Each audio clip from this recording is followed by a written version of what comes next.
Landlords Are Bae. It's a little bit of hyperbole, but hear me out. But first, before we get into that, I think we need to talk a little bit about these things. PC gamers have a lot of valid complaints when it comes to consoles. And I could go through a laundry list of a lot of the reasons why a lot of PC gamers hate console gaming. The controls are terrible. It's not as nearly as good as keyboard and mouse for most games. You can't upgrade. It's a walled garden. It's weaker hardware. The games don't look as good. You can only buy video games from the manufacturer of the console. It can't be used for anything else besides gaming. There's DRM, digital rights management, there's hardware lock-in. Modding games is pretty much an impossibility unless you want to pay a premium sometimes. Repairability is really low unless you have a lot of soldering skills and that sort of thing. And you can also use the box after it's done with its life cycle to do things like build an emulation box or build a NAS server or to get it to run any kind of other server or even mine Bitcoin. However, a lot of PC gamers aren't really looking into the trade-offs that are going on here.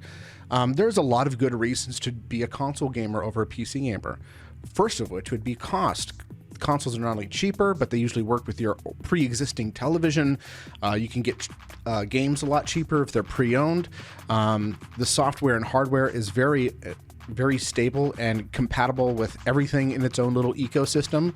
The warranties are a whole lot more lenient because they're not going to assume that you're downloading viruses or mining Bitcoin with it. And most importantly, there's a lot of convenience that goes into it. Because let's face it, even as a PC gamer myself predominantly, it is a whole lot easier to just plug in a console into your TV and just start going. There's no assembly, there's no complicated software or driver installations, no hardware incompatibility, but that's the trade-off. Now, imagine for a moment that you picked a side in this battle, and rather than just dunking on the other side, you decided that it was immoral, or even worse, should be illegal to offer the other service. Either you think that PC gaming should be illegal because it's too complicated, or you think that console gaming should be illegal because it's not as good. Now, there's a lot of people, absent-minded people, who wonder why you have to pay more for a service. And at the end of the day, you're not even getting ownership of the rental property that you're using. You have nothing to show for it after your rental agreement is over. Well, obviously, these people aren't providing a service. All they're doing is holding a property against someone who would actually want to use it and then renting it to them for money.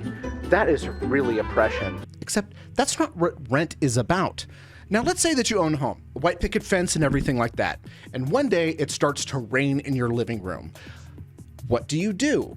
Well, first thing you need to do is hire a repair guy, and then you would also have to pay for a water damage specialist to come in and fix potentially any water damage that comes by in your place. All of that stuff is very expensive. Now, you could theoretically have tools, have experience on using those tools to repair that stuff yourself. However, that also gets very time-consuming and costly. Not to mention the fact that that is a lot of time, energy, and money that is diverted away from things that you might find leisurable. Now, you may find handiwork to be very leisurable and very entertaining. However, a lot of people don't. In fact, a lot of people are very scared of it, just like someone would be afraid to even try to put in a processor into a motherboard.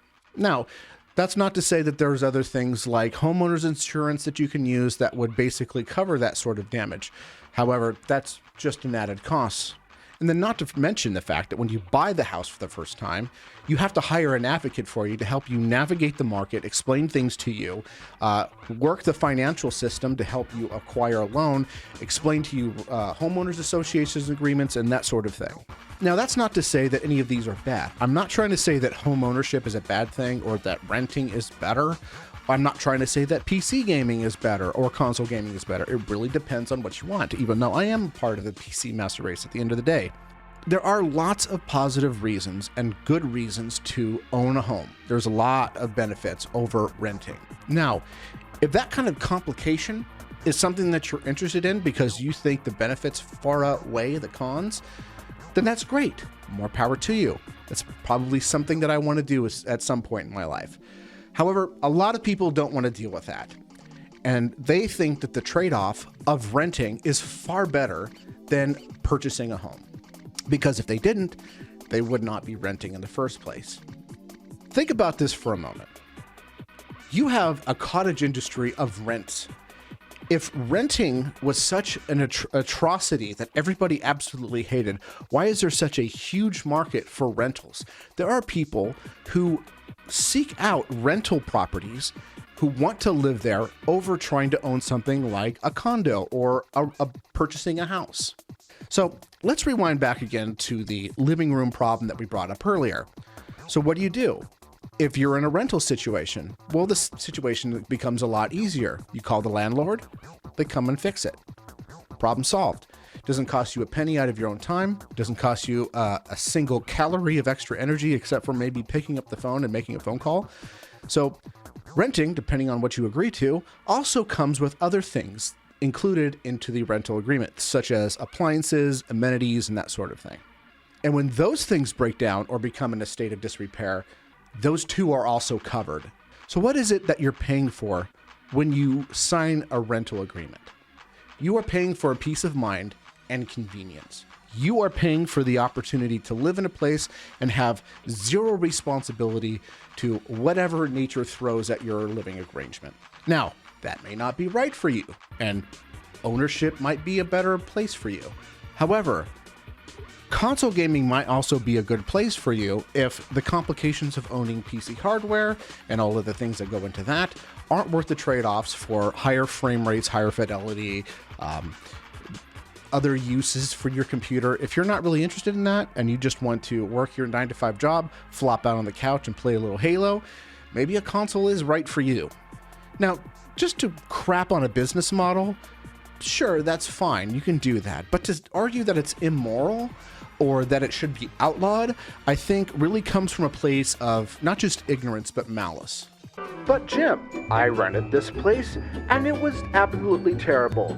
The landlord was a slumlord. I would never want anyone to deal with that sort of thing. I think that most people, including the type of people who would make this argument, would think that it's extremely stupid to make such an argument about literally anything else. I've had bad experiences at restaurants. There have been lots of times where I have gone into a restaurant and I have been given subpar food, dirty plates, poor customer service from waitstaff. Do I want to turn around and make restaurants illegal because of that? That would be ridiculous. Look, I've had crappy experiences at restaurants. I have been scammed by sellers on eBay.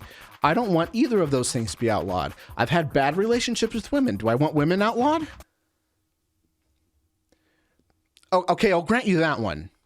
Then look, I've had bad experiences with rentals too. Graystar, I'm looking at you. But that doesn't mean that all of the other companies are bad. And also, a lot of landlords aren't multinational corporations. A lot of them are just people who probably make less money than you. So, landlords are bae if renting is what you want. Consoles are bae if that's what you want. PC and owning a house are better if that's what you want to do and you want to bear the responsibility of anything that could go wrong or have to deal with all the complexities that go into owning and maintaining one. But what do you guys think? Be sure to leave a comment in the description box. Smash that like button. Fuck, I hate saying that out loud, but here we are. I will talk to you in the next episode, and worms.